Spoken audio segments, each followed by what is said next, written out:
VOA Afrique. Bonjour tout le monde. Salut les amis, bienvenue, c'est vous et nous.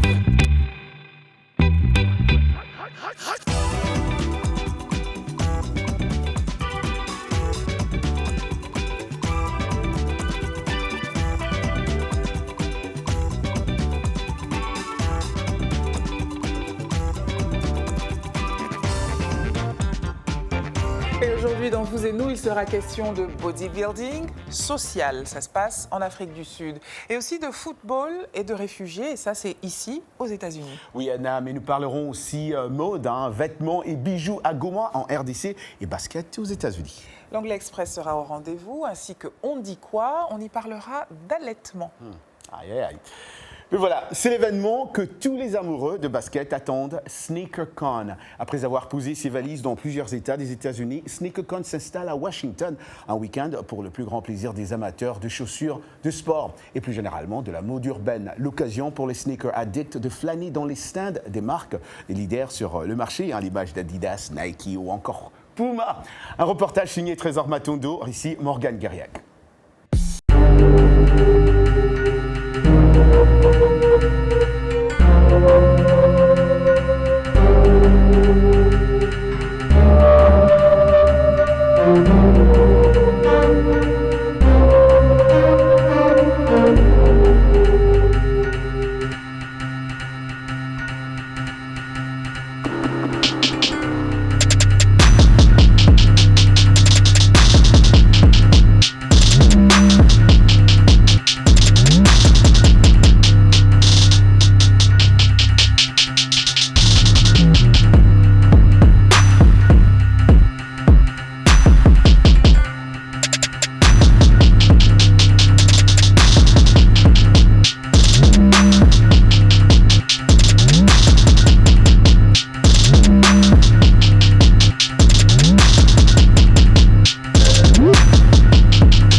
Chaque week-end, il y a une nouvelle chaussure sur le marché. Chaque jour, il y a un enfant qui tombe amoureux d'une paire de chaussures.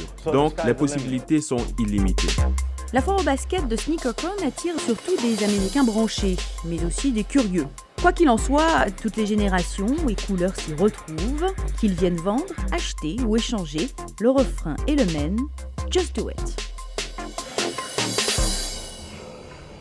Tu sais, ce que je trouve formidable, c'est que cette culture de la basket, qui est vraiment très américaine, c'est une culture qui te gagne. It's growing on me. Je suis arrivée, je détestais les baskets. Pour moi, c'était vraiment une chaussure de sport. Arrivé aux États-Unis? Ah oui, oui, oui. Donc tu vois, ça fait en 8 mois de basketophobe, je suis devenue basketophile. Alors qu'est-ce que tu préfères, Nike, Puma Ah, je ne sais pas. Je sais pas. Là, je ne vais pas jusque-là, mais ce sont les modèles, les couleurs qui vont me plaire. Mode, toujours. Allons à Goma, dans l'est de la RDC, la République démocratique du Congo, région tristement célèbre pour les atrocités que ses habitants vivent. Une jeune créatrice a décidé de changer la donne en mettant en valeur la créativité des artistes locaux. C'est un reportage de Charlie Kasereka. Promouvoir l'art et surtout aider les artistes de sa ville à vivre de leur métier est la mission que s'est donnée Mapendo Soumouni, 31 ans, mission qu'elle concrétise petit à petit depuis 2014 avec sa maison d'art à Goma. Toutes ces œuvres-là que vous voyez, ce sont les artistes qui viennent et les déposent. Et nous, en tant qu'Ekivunuru, nous essayons de les vendre à différentes personnes locaux et aussi étrangères.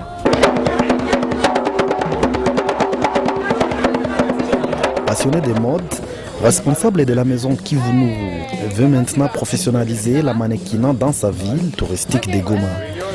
Pour attirer l'attention du grand public, un défilé de mode qui met en valeur les pagnes est organisé chaque année.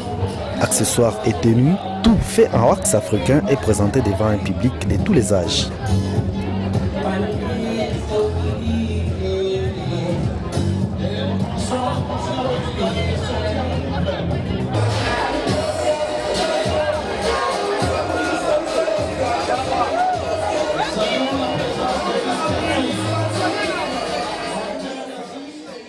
En tant que modéliste, je pense qu'on doit aimer ce qu'on fait et après, les gens vont adorer ça.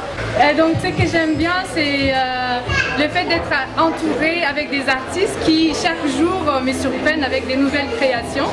Mapendo fait rêver plus d'une fille maintenant à Goma. Certaines se voient déjà mannequins professionnels d'ici peu. Noélie et Sifa Dorcas, comme la dizaine de mannequins ce soir, nous en parlent. Tu es en train d'exposer quelque chose que d'autres gens n'ont pas encore porté, alors ça veut dire qu'elles vont regarder sur toi, alors c'est vraiment très très très génial.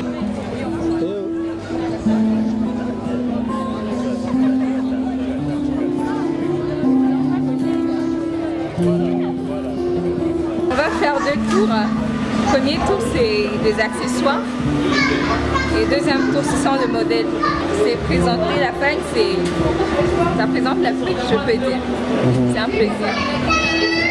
Pour elle, l'espoir est permis maintenant pour les artisans et modélistes, ainsi que les stylistes de Goma à travers ces genres d'événements dans sa région de l'Est de la RDC, longtemps traumatisée par des conflits armés en répétition depuis plus de 20 ans.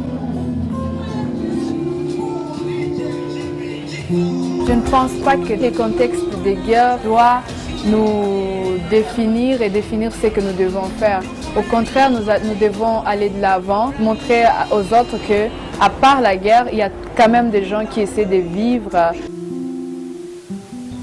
Mapendo Sumuni veut dans les jours à venir faire de sa maison d'art Kivunuru, en français Lumière du Kivu, un grand réseau d'artisans de toute la région des Grands Lacs. Waouh! On a l'idée de Mapendo de vouloir aider les jeunes artistes de Goma à mettre en valeur leurs œuvres dans sa boutique sans rien demander en retour est louable. Hein? Sans rien demander en retour, j'espère qu'elle en gagne de l'argent et qu'elle a des pièces sonnantes et trébuchantes parce que plus elle a d'argent, plus elle peut accompagner d'artistes et plus elle peut en présenter. Donc, acheter les œuvres proposées par cette jeune femme. Ça, c'est sûr. Mais question, on dit quoi de cette semaine? Jusqu'à quel âge un enfant devrait-il être alité? Suivons vos réponses.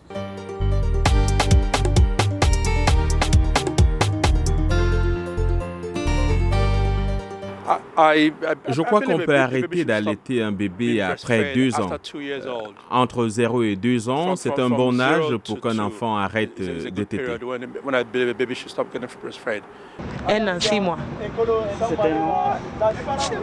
Anyway, parce que c'est moi qui ai voulu comme ça. Parce que déjà 1 an, 6 mois quand même, elle est grande maintenant, elle peut faire tout ce qu'elle veut, elle peut manger et puis je l'apprends aussi à manger aussi. Je crois qu'il faut arrêter d'allaiter dès que l'enfant a des dents. Il doit manger de la vraie nourriture. Et j'en connais qui ont mangé avant même d'avoir des dents. Si j'ai le boulot et que j'ai le bébé en même temps et que j'ai les moyens, je vais arrêter à 6 mois. Ça n'aura pas d'impact. Je vais arrêter de donner le bébé, les seins à 6 mois. À 6 mois, par exemple, si j'ai les moyens, je peux arrêter à donner le bébé, les seins à 6 mois. J'accepte le biberon et les papes pour la donner. Je crois que le choix revient à la mère. C'est une question de culture aussi. Chez moi, la plupart des gens arrêtent d'allaiter à l'âge d'1 année. Une étude anglo-américaine parue à la fin du mois de janvier montrait que généraliser l'allaitement sauverait 800 000 enfants de moins de 5 ans dans le monde. Et les chercheurs insistent bien, pas seulement dans les pays pauvres, dans les pays riches aussi. Et c'est bon pour la mère également. L'allaitement, ça éviterait, allaiter éviterait 20 000 décès annuels du cancer du sein et protégerait également les femmes du cancer de l'ovaire. Tout ça, c'est très bien, je trouve, mais ce qui me paraît essentiel, c'est que le choix revient à la femme et qu'on n'essaie pas de la culpabiliser. On peut tout à fait vouloir allaiter son enfant, l'alimenter au biberon et être une très bonne mère. Non, non et non à la culpabilisation des femmes. Tu es d'accord avec moi ? Dis-le avec moi. Non à la culpabilisation. Non. Merci d'être avec nous, vous. Nous et vous, vous et nous. Tu as suivi ? Toi et moi ? Tu as suivi ? Oui, j'ai suivi. Restons ensemble, la pause c'est maintenant et juste après l'Anglais Express et l'occupation favorite de notre Moutou international, le sport.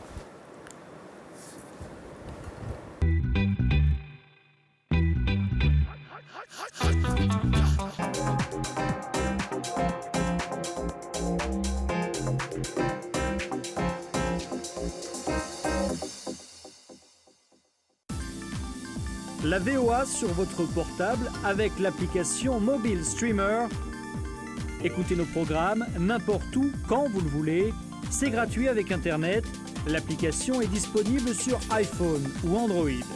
Ou alors, composez les numéros de téléphone suivants. VOA Afrique, 24 h sur 24 sur votre portable.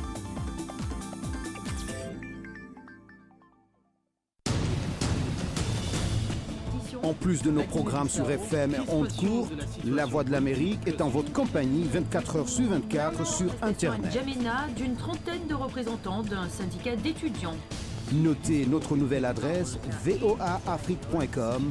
Tous les derniers développements sur l'actualité africaine et mondiale. Reportages photos et vidéos et vos commentaires sur voaafrique.com.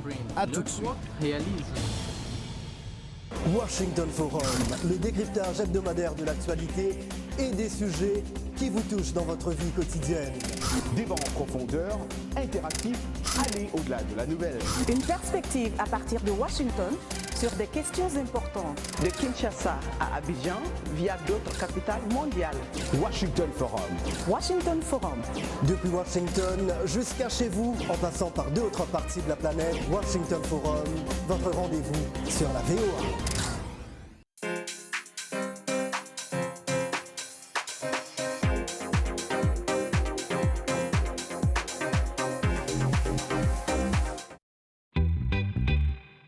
Vous et nous, part 2, commence avec l'Anglais Express de Michel Joseph. Bienvenue à l'Anglais Express. En anglais américain, il se peut que vous ayez entendu l'expression suivante. Burnt out.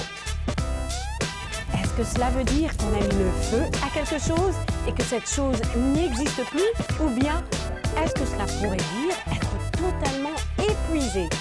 Pouvez-vous faire la différence? Écoutez. Sarah got so burned out, spending so much time volunteering at the hospital. She's really going to need a vacation. Totally. Burnt out veut dire être épuisé, dans l'incapacité de porter attention à quoi que ce soit. Vous êtes arrivé à un niveau de saturation totale. Vous êtes à plat, comme une batterie déchargée. Maintenant, c'est à votre tour de trouver des exemples d'emploi pour l'expression « burnt out ». Et voilà pour l'Anglais Express. Merci Michel Joseph et à bientôt sur le plateau de Vous et nous. Vous voulez plus de Michel, plus d'anglais, rendez-vous sur la page Vous et nous. C'est sur www.voaafrique.com. Merci beaucoup. Leurs familles ont fui des pays déchirés par la guerre pour une vie meilleure ici aux États-Unis. Mais comment aider ces enfants à apprendre l'anglais et intégrer la société américaine? Grâce à la mobilisation des habitants de 7 localités que vous allez découvrir, les enfants de réfugiés aux moyens modestes peuvent intégrer une équipe spéciale et jouer au football. Reportage Arash Arabasadi.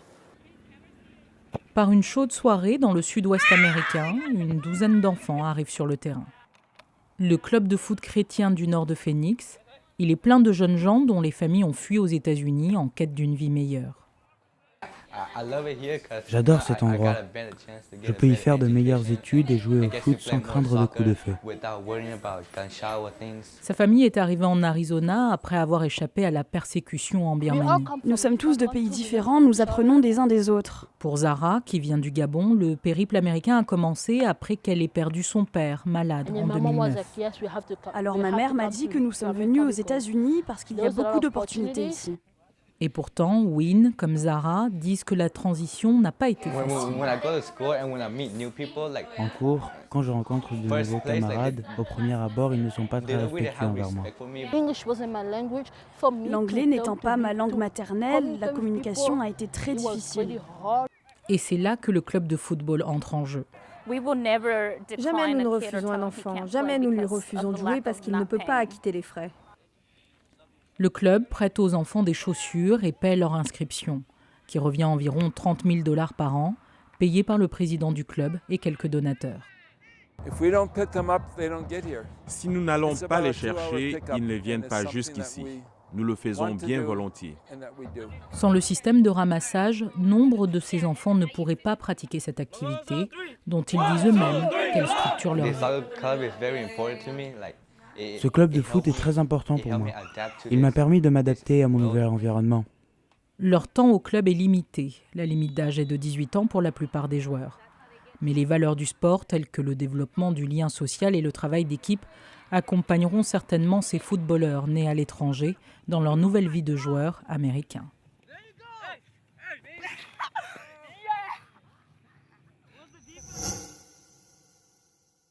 Ça te rappelle des souvenirs, hein? Beaucoup de souvenirs. Sauf que toi, c'était pas le foot, c'était le basket. Exactement, c'était le basket. Moi, je suis arrivé ici aux États-Unis, j'avais encore 18 ans. J'étais pas à quel âge j'ai maintenant, ouais, d'accord. J'avais 18 ans et ça m'a beaucoup... On sait tous. D'accord. On compte tes cheveux pour savoir. Donc, ça m'a beaucoup aidé, Anna, de m'intégrer, de comprendre la culture américaine et surtout de me faire beaucoup d'amis américains. Parce que aux États-Unis, les Américains sont très cool, mais quand tu fais du sport, c'est encore... Mais comme tu étais grand, ça n'a pas dû être difficile de Voilà, t'intégrer exactement. Grand et beau, comme Roger Montofu. Voilà, tu ne crois pas que je suis beau? D'accord. Mais ça m'a beaucoup aidé. Mais je dois aussi te dire sérieusement, le basket m'a aidé non seulement de m'intégrer, de parler la langue, mais d'avoir des copines. Merci de regarder vous et nous. Hein. D'accord. Aimez-vous le culturisme? Anna, j'ai appris, moi, que les filles adoraient les culturistes. Je te ferai la réponse que mon père ferait en toute chose, il faut savoir raison garder. C'est-à-dire? Moyennement, c'est bien. Trop, c'est moins bien. Trop comme ce monsieur-là? Je ne sais pas, il faut voir. Mais dans tous les cas, vous allez adorer le champion sud-africain de culturisme, Tumi Masite. Tumi utilise l'exercice et la musculation pour occuper les jeunes du canton et les tenir loin de la drogue et du crime, tout en introduisant en même temps auprès des Sud-Africains une option pratique d'exercice physique abordable. Un récit de Chérubin Dorsil. Le champion sud-africain de culturisme, Tumi Masite, utilise l'exercice et la musculation pour occuper les jeunes du canton et les tenir loin de la drogue et du crime, tout en introduisant en même temps auprès des Sud-Africains une option de pratique d'exercice physique abordable. J'ai été découvert par le regretté Red Park, l'ancien entraîneur personnel d'Arnold Schwarzenegger. C'est lui qui m'a envoyé à Morningside Virgin Active pour me faire apprendre la discipline. Et il m'a aussi appris des notions en nutrition et aussi l'entraînement personnel. Masite travaille toujours dans la cour de sa maison familiale, dans le bidonville tentaculaire d'Alexandra. De nombreux Noirs manquent d'informations sur les habitudes de vie saine. Ils manquent d'éducation sur la nutrition. Les gens croient que les suppléments sont des stéroïdes. Masite a ouvert 2 autres salles et prévoit d'aller plus loin dans l'espoir que les Sud-Africains qui ne peuvent pas payer $60 américains par mois pour faire de l'exercice ne soient pas lésés. Il est difficile pour moi de les parrainer, vous savez, et je fais de mon mieux. Parfois, j'utilise l'argent de poche de mon enfant et je dois aider les gars parce que vous pouvez voir qu'ils aiment le sport et si je ne viens pas en aide à ces gars-là, personne ne les aidera. Masite croit au potentiel de son entreprise parce que les communautés des bidonvilles sont souvent négligées et qu'il offre plus que de la musculation et un lieu pour s'exercer. Lorsque vous êtes ici, à la salle de gym, vous évitez tout, vous évitez des ennuis, vous restez occupé. Ikasi Gym aide environ 50 personnes à se remettre après une crise cardiaque et ma cité forme de jeunes Sud-Africains qui ont déjà eu des démêlés avec la justice. Certains ont même obtenu des postes de videurs. Je demande au gouvernement de venir en aide à cette salle de gym, voir comment nous faisons des bonnes choses pour la communauté. Peut-être aider avec un autre espace, peut-être faire un prêt pour construire une autre salle de gym, peut-être l'équiper et aussi nous donner plus d'ateliers. L'ANC, le Congrès national africain, devra compter avec le soutien des cantons pauvres comme Alexandra, où le chômage avoisine les 25%, s'il veut se positionner au cours des élections locales prévues pour la fin de cette année.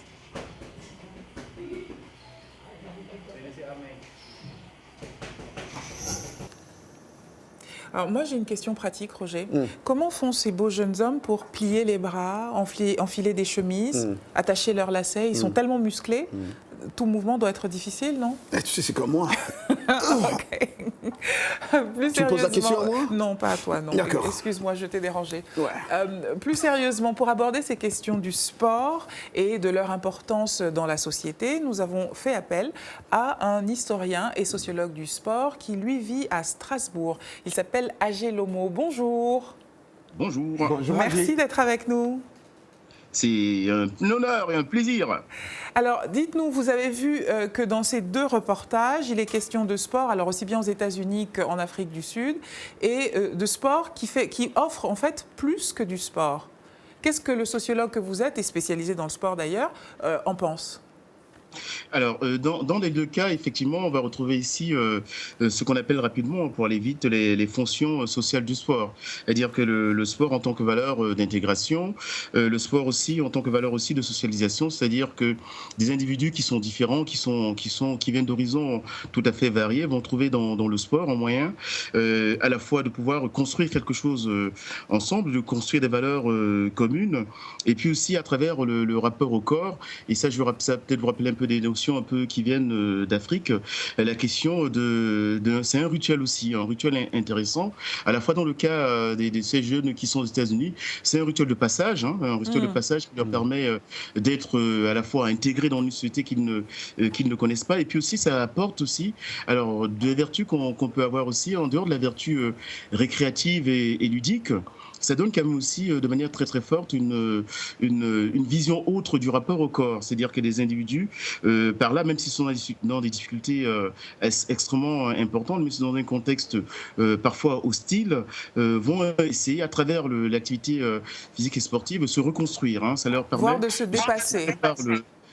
La question de dépassement, ça c'est encore quelque chose qui est intéressant parce que ça peut permettre aussi parfois d'être un très très bon support à l'ascension sociale. C'est-à-dire que le sport devient à partir de ce moment-là un bon catalyseur pour des gens de dépasser leurs conditions premières aussi, et ça me semble aussi extrêmement important dans le cas de ces jeunes qui arrivent aux États-Unis, d'être perçus autrement que simplement que des étrangers, simplement que des immigrants, mais de participer aussi à une communauté et d'apporter aussi leur pierre à l'édifice.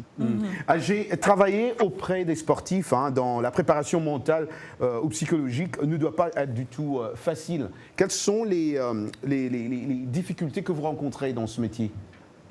Alors là, de manière directe, disons, nous on accompagne des sportifs, mais je pense que la plus grande difficulté d'abord, c'est de pouvoir travailler avec l'environnement du sportif, travailler avec l'environnement aussi de la personne, aussi des attentes aussi que l'on place sur lui, parce que souvent on sait que dans la vie d'un sportif, la vie n'est pas uniquement centrée sur l'activité sportive elle-même, la question de la performance, mais aussi tous les éléments qui apparaissent tout autour de la vie du sportif. Je pense par exemple l'environnement familial, est-ce qu'il est bien entouré, est-ce que par exemple dans sa vie de tous les jours tout va bien, est-ce qu'il a les moyens de pouvoir par exemple de vivre tous les jours. Et ça, ce sont des facteurs parfois qu'on néglige pour pouvoir assurer la question de la performance du sportif. Je voudrais qu'on parle du sport vu selon les continents. Allons sur le continent qui nous regarde, le continent africain. Est-ce que vous pensez que le sport pourrait ou devrait avoir une autre place ? Alors, là, c'est une très très grande question, très très complexe. Hein.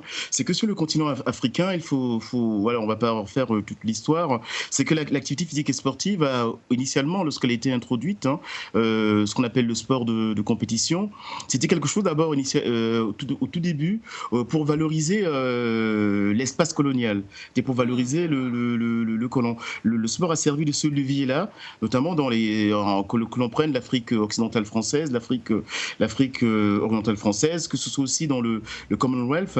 Le sport a servi de levier important pour les colonisateurs, pour leurs équipes nationales. C'est pour ça qu'en ce moment, un peu dans le monde entier et partout, dans des équipes que vous voyez, que ce soit des équipes de football, de handball, de basketball, il y a ce métissage important dans les pratiques sportives. Ensuite, le sport a pris une dimension fortement politique sur le continent africain, parce que le sport devient le vecteur de la construction de la nation. C'est-à-dire que les grandes nations sportives sont également valorisées sur la scène internationale et ça leur donne une identité aux populations. Une fierté nationale. C'est-à-dire qu'on est Nigérian, on est Camerounais et ça permet aussi de construire la nation, pour le coup. Les nations qui ont été construites de l'extérieur. Et puis, autre élément qui est important dans les pratiques sportives aujourd'hui en Afrique, c'est le facteur d'intégration, le facteur de mixité. Notamment, là, je pense à la question des femmes, ce qui devait être à Anastasie, les femmes qui, à travers le sport notamment, vont revaloriser leurs conditions. Elles n'auront plus simplement une condition de subalterne. Donc, c'est des femmes qui vont pouvoir aussi atteindre la question de l'émancipation. Et puis, je terminerai peut-être un élément important sur les pratiques sportives. Hein. Et ça, c'est le lien qu'on peut voir un peu avec la question de la santé. C'est que le sport a beaucoup et sert encore beaucoup sur le continent africain autour de la question notamment de l'éducation à la santé, de la promotion d'un corps sain, à apporter une discipline du corps, notamment par ces temps de VIH-Sida. Wow. Intéressant. Et d'ailleurs, on le voit bien dans le reportage avec le champion sud-africain. Il a aidé et accompagné les gens...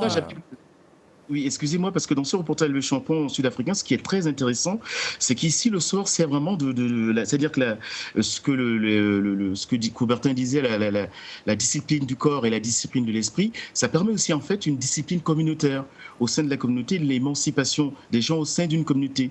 Et c'est-à-dire qu'on est dans un milieu où il y a de très très fortes inégalités sociales, des gens qui sont à l'abandon. Donc on va créer ici une forme de solidarité qui va permettre aux jeunes d'avoir non seulement un espace occupationnel, parce que ça sert aussi à ça, pour éviter qu'ils fassent des mauvais coups, pour éviter que ce soit des garçons ou des filles de mauvaise vie, mais ça leur permet aussi de ressouder aussi la communauté. Et dans ce que disait le culturiste, hein, je prends de l'argent, je donne de l'argent de mon enfant pour permettre aux autres de pouvoir avoir des pratiques. Et de ce point de vue-là, cette notion de solidarité, cette notion de travail en commun, on le retrouve dans le sport, même si, et ça j'insiste beaucoup dessus, le sport n'est pas la panacée à tout. C'est-à-dire que si on met du sport, c'est pas ça qui va faire en sorte que, notamment, toutes les mamans aient un petit commerce. C'est pas ça qui fera en sorte que tous les gens qui aient un travail. Et donc ça, après, c'est un médiateur, un bon médiateur s'il est bien utilisé, mais il faut aussi l'accompagner d'autres mesures. Mmh. Mais au moins, même si on n'a pas ni petit commerce ni argent, au moins on est en bonne forme mentale et morale. Et ça permet d'aller chercher ce dont on a besoin. Et ça permet d'avoir l'estime de soi et la confiance en soi. Ça, c'est très important. Ça, c'est très important. On a bien compris votre point de vue, Agé Lomo. Vous êtes pour le sport comme accompagnement du reste, comme accompagnement de la dynamique humaine. Accompagnement de la dynamique, mais aussi avec les autres éléments qui constituent la société. Merci infiniment. Merci, bonne journée à vous à Strasbourg. Bonne journée à vous. À bientôt. À bientôt. Wow, merci Agé. Très important. Je peux aller au travail? Oui, vous pouvez. Vous avez le droit. Merci. Mais c'est bien ça. Ils m'ont la permission d'aller au travail. Je peux aller au travail aussi? Mais je t'en prie. Et voilà. Merci Agé Lomo. Merci Agé. Merci beaucoup. Waouh. Très intéressant. N'est-ce pas? Ah ouais, c'est sûr. Et si cette rubrique vous a plu, vous pouvez la retrouver sur notre site www.voafrique.com. Ciao Anna. Déjà? Mais tu veux pas dire au revoir? Si, ok. Bye Roger Rabbit. Et comme d'habitude, on vous dit rendez-vous la semaine prochaine.